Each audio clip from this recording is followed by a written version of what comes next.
এটা হলো কাঁচা বাজার।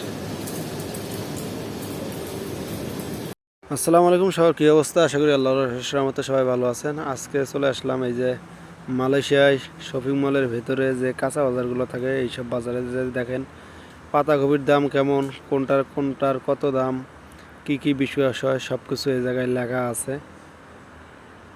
এই জায়গায় অন্য কোনোভাবে বিভ্রান্ত বা অন্যরকম যে দাম নিয়ে কারসাজি করবে এরকম কোনো সিস্টেম নাই। বন্ধুদের কাছে জিজ্ঞাসা করি এইটা বাংলাদেশে এটার নাম কি, কমেন্ট করে জানায়।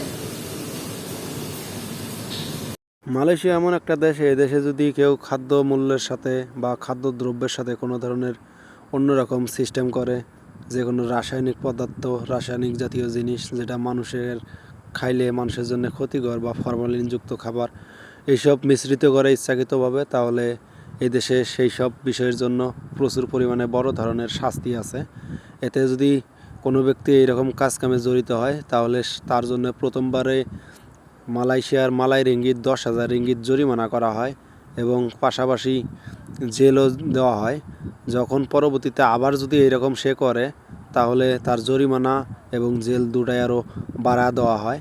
আর কিছুদিন পর পর এখানকার যে সরকারি কর্মকর্তারা আছে, তারা সব জায়গায় আসে এখানে চেক টেক করে টরে যায়।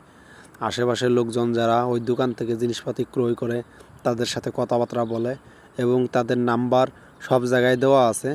যে কেউ চাইলে যখন তখন যে কারো নামে কমপ্লেন দিতে পারে। আর যদি কেউ কারো নামে কোনো কমপ্লেন দেয়, সে কমপ্লেন অনুযায়ী সেই লোকের বা সেই সরকারি কর্মকর্তার আসতে বেশি দিন বা বেশিক্ষণ সময় লাগে না, অল্প কিছু সময়ের ভিতরেই চলে আসে এবং ওখানেই কি কি বিষয় আশয়, কেমন কোনটা করলে কি হয় না হয় সেই হিসেবে তাৎক্ষণিকভাবে ব্যবস্থা নেয়। হায়াত মৌত সব কিছু আল্লাহর কাছে।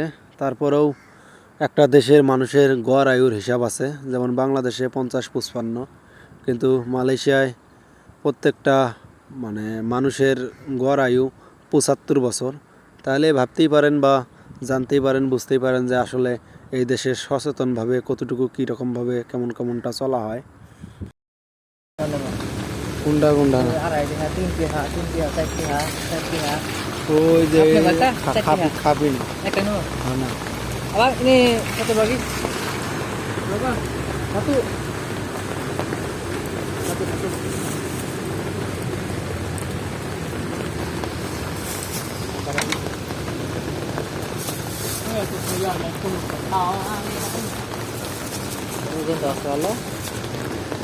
খুচরো হবে কি না হবে না ওটা।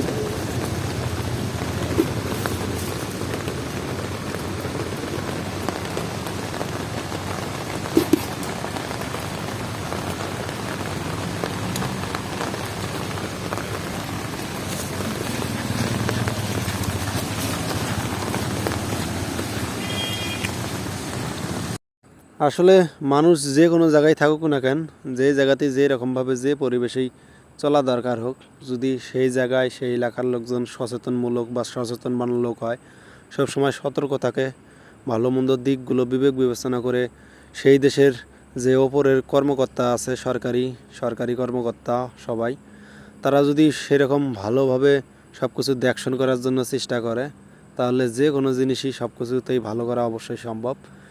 এইরকম উন্নত দেশগুলো যেসব সরকারি কর্মকর্তারা সরকারিভাবে যেমন তেমনভাবে চালায়, তারা প্রচুর পরিমাণে যে একটা দেশে মানুষের প্রতি একটা টান, একটা ভালোবাসা, ভালো দেখা সব কিছু অনুযায়ী যে সুন্দরভাবে পরিচালনা করা, এটা তারা ভালোভাবেই বুঝে নেয়।